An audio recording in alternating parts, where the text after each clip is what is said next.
Greetings and welcome to In-Depth. I'm Dike Rostant. Now, as a mature oil and gas province, movements in the sector, they affect us greatly.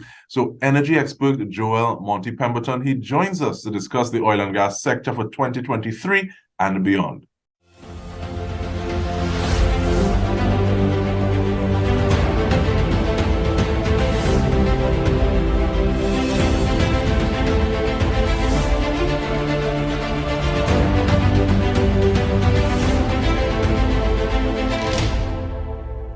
Mr. Pemberton, how you doing?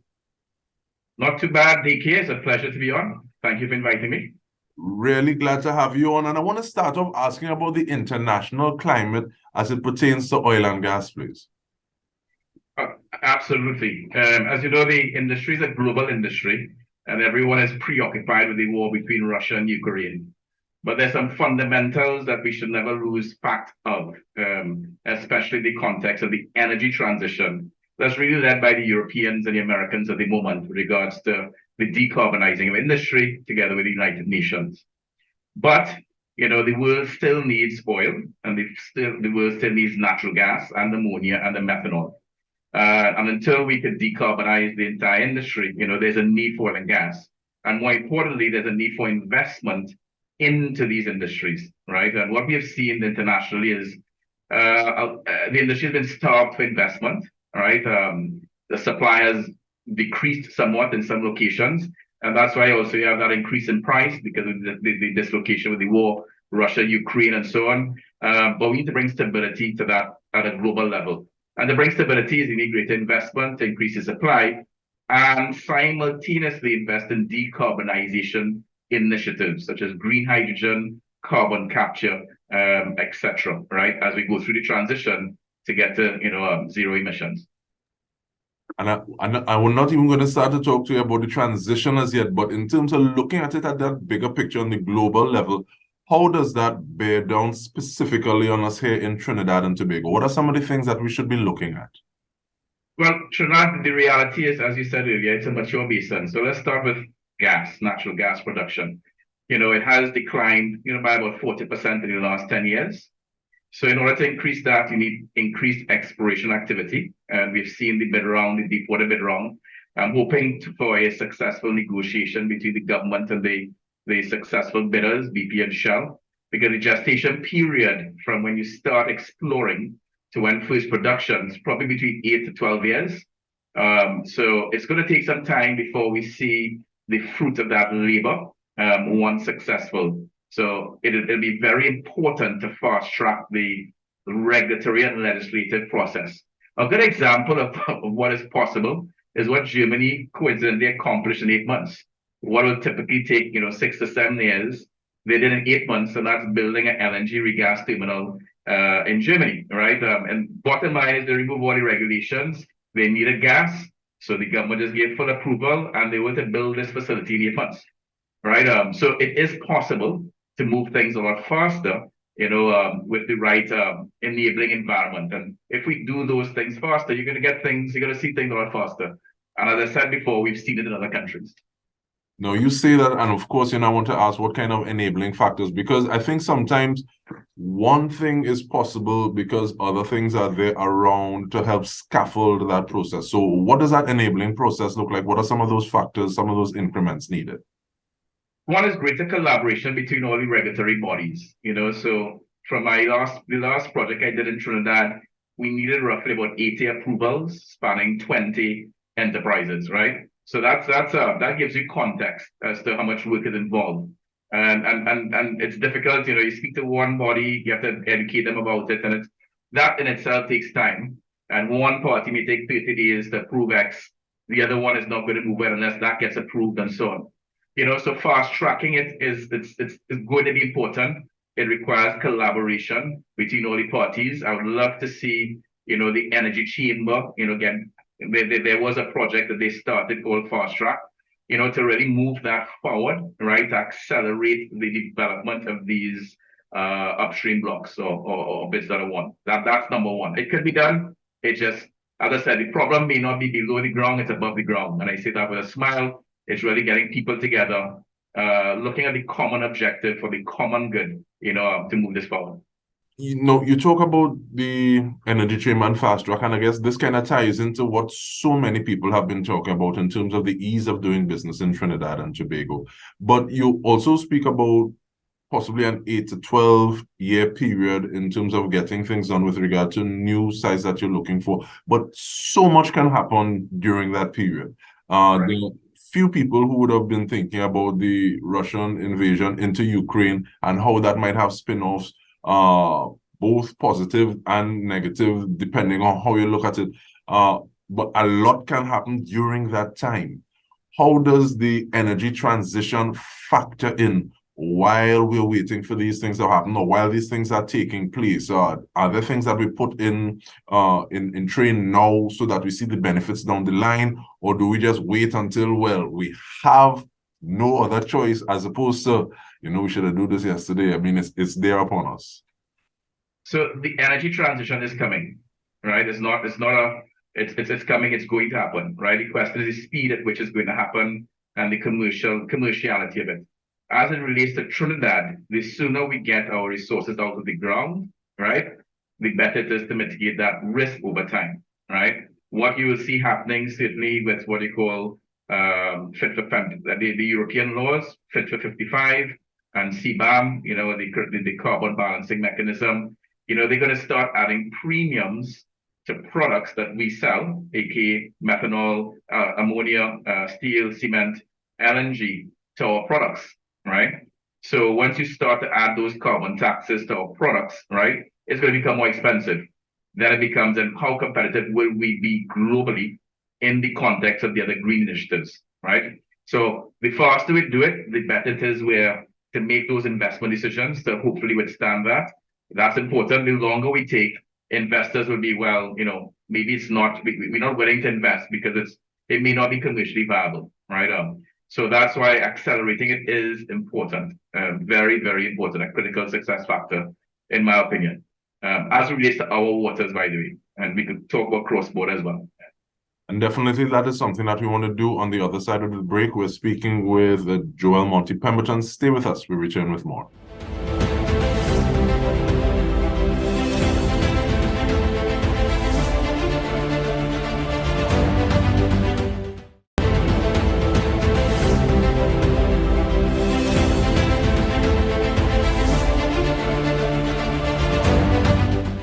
Welcome back. We are looking at the oil and gas sector 2023 and beyond. We're speaking with energy expert Joel Monty Pemberton. And you just, before we took the break, you qualified a position that you had and said this is as it pertains to our waters. Very close, right there, across from ourselves. We have jurisdictions who are looking at new finds, reserves. What does the lay of the land look like when we think of Guyana and oil, and how it is we can mutually benefit from our proximity with each other? Yeah. So as it relates, let's take the basins. You have Guyana, Suriname, Venezuela, Grenada, Barbados. So let's go from south, come up north. So I mean, don't need to talk at length about what Guyana has accomplished. But what we are seeing, quite frankly, is Guyana is developing the industry on their own, meaning they're seeking to build industry on their soil, right? So they're building a gas pipeline to shore. They'll be building a gas processing facility. So eventually you're going to see, whether the LNG, ammonia, methanol, whatever, I expect to see something happening in that regard. I mean, a couple of years ago, I did look at in detail building a pipeline from Guyana to Trinidad and Tobago. Did a fair amount of work. And the biggest challenge there was geopolitical. As you know, Guyana has a border dispute with Venezuela, right? A very bitter border dispute. And essentially, so you couldn't run a pipeline from Guyana through Venezuelan waters. So that was a very difficult proposition to get through legally. So that project was shelved for that reason. But it would have been a very great opportunity if we didn't have those geopolitical challenges to move gas from Guyana straight up to Trinidad and Tobago. My view, that's the probability of that is fairly low because of the geopolitical challenge between Guyana and Venezuela. Can be resolved, but I'm not sure we sit in those power circles to resolve that. Guyana is going to need a lot of skilled resources, right? They're not and services. So we're seeing a flock of service companies into Guyana. That's globally. I see a huge opportunity for our service industry. once they find the right partners in Guyana to really build businesses. I see if we take a different approach of going to Guyana to invest, right? So if, for example, we can't get the gas to here, why can't we go and build an LNG plant in Guyana, as an example, right? So those are things, we should look at, right, at a national level. In my view, we have the expertise. It leads me to the other point that we have the capital, but in my view, I think the capital is trapped because of some restrictions we have with the Insurance Act and so on. We do have a lot of funds in Trinidad and Tobago, but the rules of the Insurance Act means 80% must be invested in Trinidad and Tobago. I think if there's some relaxation of that act and allows investment funds to be invested outside, I think it can unlock some more value as well, where local companies can access funding for projects outside. So Guyana opportunity, service companies going across there to provide services. I see that as a huge opportunity for us to export services, similar to Suriname, right? Similar concept. Suriname has a discovery with Total. It'll take some time for that to come on stream, but I think we position ourselves well in Suriname. We will have a great opportunity. And that requires good government to government relations, again, as an enabler for business to come through. Okay. Venezuela, everyone focuses heavily on it is sanctioned. We're waiting on the sanctions to be released. I think there's also some other considerations, right? Venezuelan law, we need to understand Venezuelan law and would people invest in Venezuela due to some of the challenges that they experienced before. So, we need to really cover off that risk, which I think is possible. It's a great opportunity. And to put it bluntly, it's something that Trinidad needs to unlock for the long-term future of our gas industry. Even with deep water gas, etc., I'm not sure we can reach up to the demand that's required on the estate. On the island. To put it in raw numbers, the country needs about 4.2 BCF a day of gas to fuel the industry. Production currently, I don't have exact numbers, but from the last ministry's report, is about 2.7, right? So we need a lot more gas to keep the industry fully running at full capacity, restart the other plants and so on.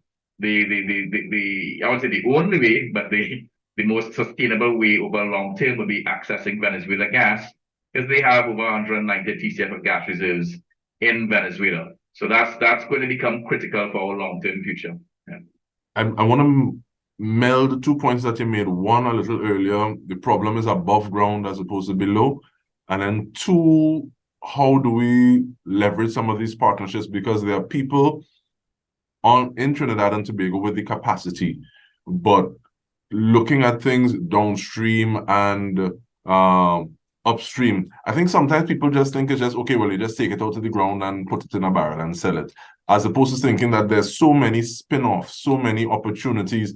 Give us an idea of some of those things, Stance, as opposed to just saying, okay, well, it's coming from the ground, through a pipe, into a barrel, and then somebody does something with it. What are some of those other industries around both downstream and upstream, Stance? Yeah, so again, you have the service industry as we discussed, whether that be welding, constructing, doing turnarounds, right? That's a very buoyant industry in Trinidad and Tobago. We have 25 petrochemical plants in Trinidad, 4 gas processing plants, 4 LNG plants. Those are built and operated and maintained by a lot of service companies in Trinidad. We could export that talent, right? It is exportable.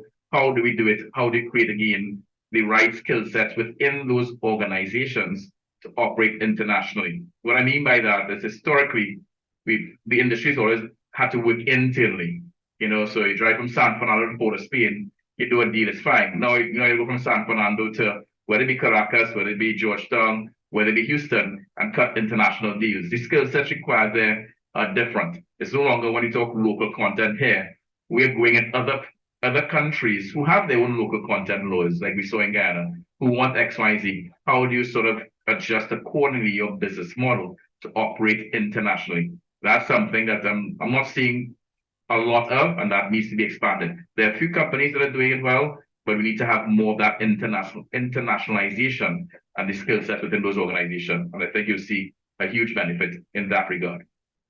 And looking at our business models, how do we go about diversifying a little more? Saying, okay, well, these are opportunities that we can make more use of.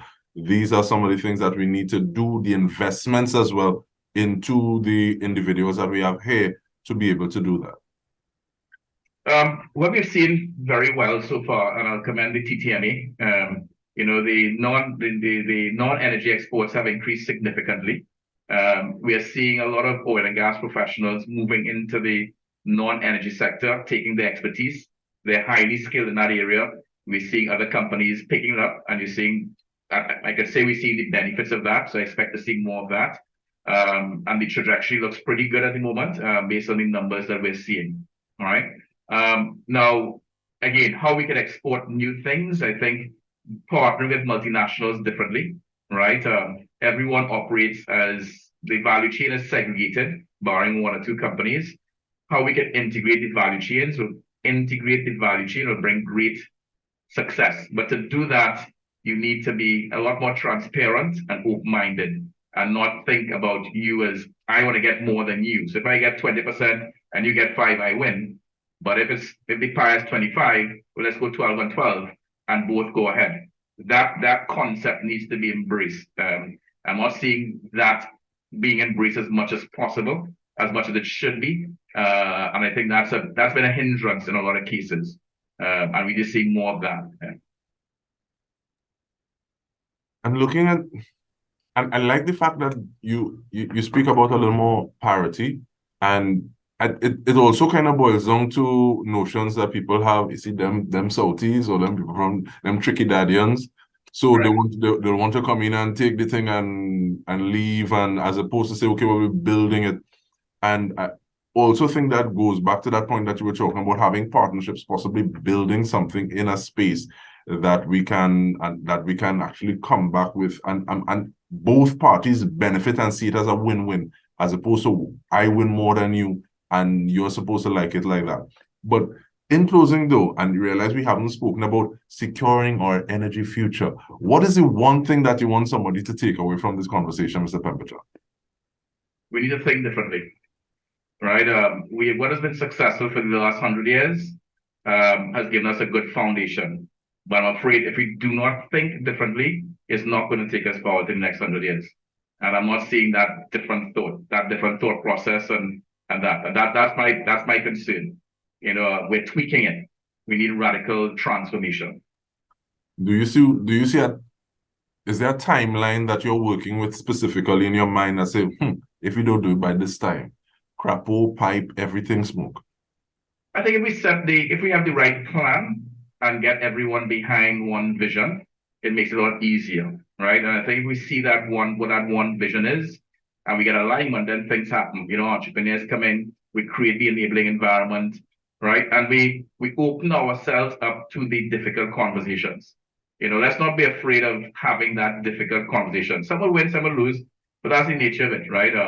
If you don't have enough gas for everyone, then some will win, some will lose. Everyone but let's have the conversation in a mature manner and craft a long-term plan, thinking 20, 25 years out, not next year, etc. Yeah. So. All right, so we want to thank you so much for that. And sometimes you say next year, and sometimes those next years actually revolve around election cycles. So that is a thing as well. But we want to thank you very much, Mr. Pemberton, Joel Monty Pemberton, as we look at the oil and gas sector for 2023 and beyond, hopefully the next 25 years and beyond. And on behalf of the entire TTT News team, I'm Dike Rostant. This has been In Depth with me. Thank you so much for joining us.